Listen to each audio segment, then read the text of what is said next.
Today we have the second edition of Valorant, a series where I look at certain topics that are taking the community by storm. For this video, I want to cover a few thoughts that I've seen a lot of people sharing currently on Valorant, while also taking some direct feedback from Riot on their latest Ask Me Anything over at the Valorant Reddit. As always, feel free to join the discussion down below in the comments, drop a like if you enjoy these discussion-based videos, and let's talk some Valorant. So, there had been some nerfs that were leaked for the PBE, the test server, in regards to Chamber and specifically removing one of his turrets, which a lot of people, myself included, agreed was the wrong direction for the agent.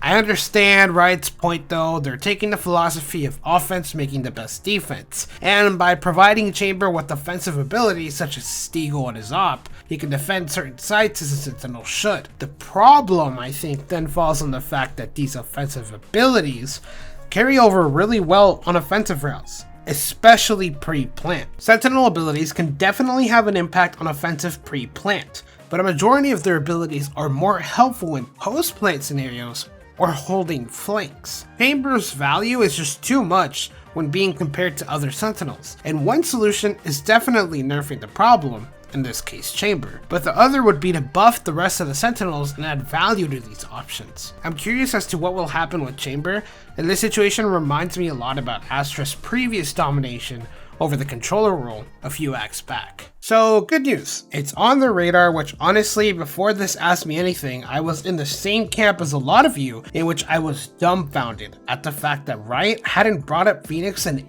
any conversation, especially after we first heard about the initial Chamber changes that are coming soon. It was very surprising that there wasn't any mention of Phoenix changes. Phoenix is getting the Euro treatment, in which it's looking like it'll be a couple of months before we hear more news or even get changes, which honestly is a pretty big concern because Phoenix is easily the least used agent, and we have to bring up the fact that Phoenix is free. He's one of the initial agents that's unlocked for players, and even new players don't want to play Phoenix. It sounds like they're looking to try everything from minor adjustments with numbers to new abilities or revamps of existing ones. It also sounds like a similar process is happening with Cypher and possible buffs for him. After the Euro buff, I'm confident that Riot will deliver and the new and improved Phoenix will be good. The concern for me is that it may come too late. I actually really enjoyed reading about Riot's perspectives on controllers, especially the parts about Astra. I can agree that Astra was overpowered, especially in higher elos or in 5-stack, as part of Astra's strength comes from a great communication. However, she was on the weaker side of the agents, and although her nerf made her weaker, she can still be used well in good scenarios. Now that some time has passed, I want to start using Astra again. I enjoyed using her before she was nerfed, and I want to see for myself where she is now. So these were the 3 topics that I thought would be good to cover. Overall, I think the game is in a good state for the most part, and I'm hoping Riot continues to keep the community feedback in mind. Look forward to the next video, subscribe to the channel, and I'll see you all around.